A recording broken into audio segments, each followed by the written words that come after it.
you.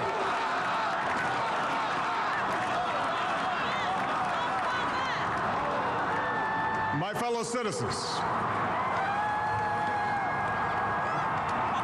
I stand here today humbled by the task before us, grateful for the trust you've bestowed, mindful of the sacrifices borne by our ancestors.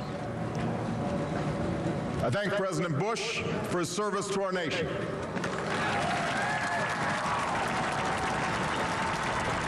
As well as the generosity and cooperation he has shown throughout this transition. 44 Americans have now taken the presidential oath. The words have been spoken during rising tides of prosperity and the still waters of peace. Yet, every so often, the oath is taken amidst gathering clouds and raging storms.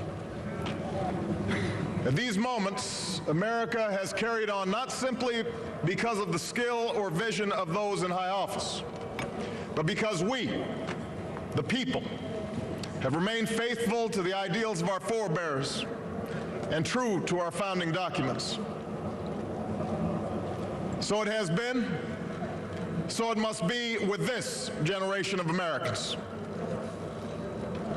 That we are in the midst of crisis is now well understood. Our nation is at war against a far-reaching network of violence and hatred. Our economy is badly weakened, a consequence of greed and irresponsibility on the part of some, but also our collective failure to make hard choices and prepare the nation for a new age. Homes have been lost, jobs shed, businesses shuttered. Our health care is too costly, our schools fail too many, and each day brings further evidence that the ways we use energy strengthen our adversaries and threaten our planet. These are the indicators of crisis, subject to data and statistics. Less measurable, but no less profound, is a sapping of confidence across our land. A nagging fear that America's decline is inevitable, that the next generation must lower its sights. Today, I say to you that the challenges we face are real. They are serious and they are many. They will not be met easily or in a short span of time. But know this, America, they will be met.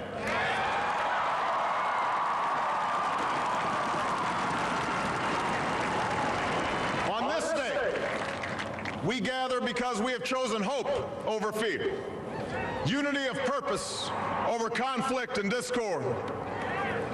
On this day, we come to proclaim an end to the petty grievances and false promises, the recriminations and worn-out dogmas that for far too long have strangled our politics. We remain a young nation, but in the words of Scripture, the time has come to set aside childish things. The time has come to reaffirm our enduring spirit, to choose our better history, to carry forward that precious gift, that noble idea passed on from generation to generation, the God-given promise that all are equal, all are free, and all deserve a chance to pursue their full measure of happiness.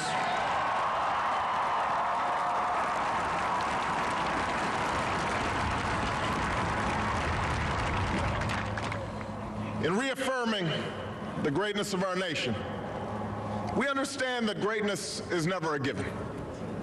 It must be earned. Our journey has never been one of shortcuts or settling for less. It has not been the path for the faint-hearted, for those who prefer leisure over work or seek only the pleasures of riches and fame. Rather, it has been the risk-takers, the doers, the makers of things, some celebrated, but more often men and women obscure in their labor, who have carried us up the long, rugged path towards prosperity and freedom. For us, they packed up their few worldly possessions and traveled across oceans in search of a new life. For us, they toiled in sweatshops and settled the West, endured the lash of the whip, and plowed the hard earth. For us, they fought and died in places like Concord and Gettysburg, Normandy, and Quai San.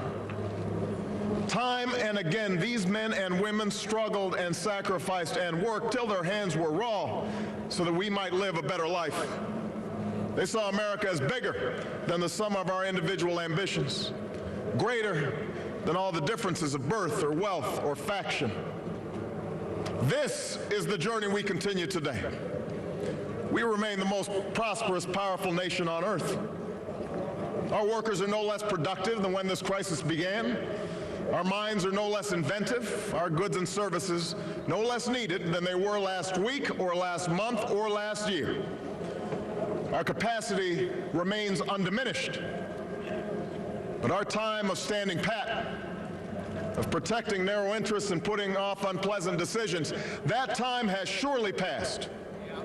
Starting today, we must pick ourselves up, dust ourselves off, and begin again the work of remaking America.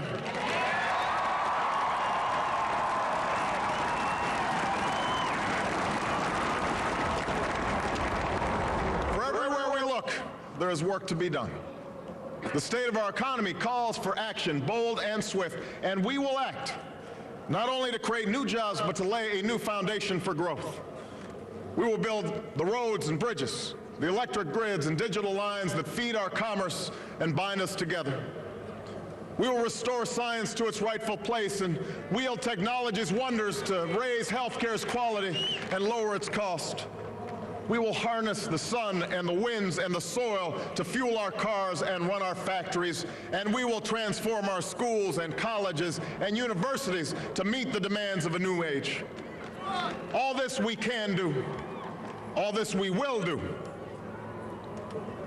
Now, there are some who question the scale of our ambitions, who suggest that our system cannot tolerate too many big plans.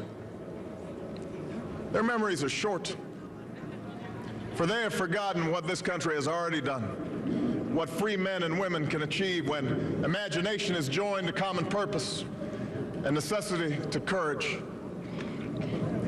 What the cynics fail to understand is that the ground has shifted beneath them, that the stale political arguments that have consumed us for so long no longer apply. The question we ask today is not whether our government is too big or too small, but whether it works, whether it helps families find jobs at a decent wage, care they can afford, a retirement that is dignified. Where the answer is yes, we intend to move forward. Where the answer is no, programs will end.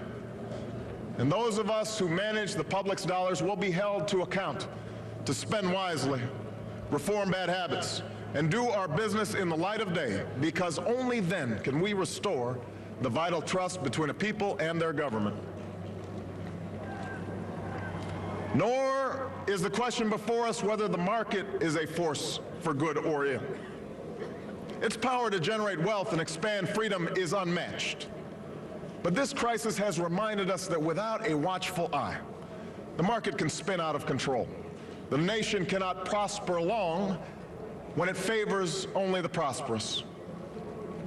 The success of our economy has always depended not just on the size of our gross domestic product, but on the reach of our prosperity, on the ability to extend opportunity to every willing heart.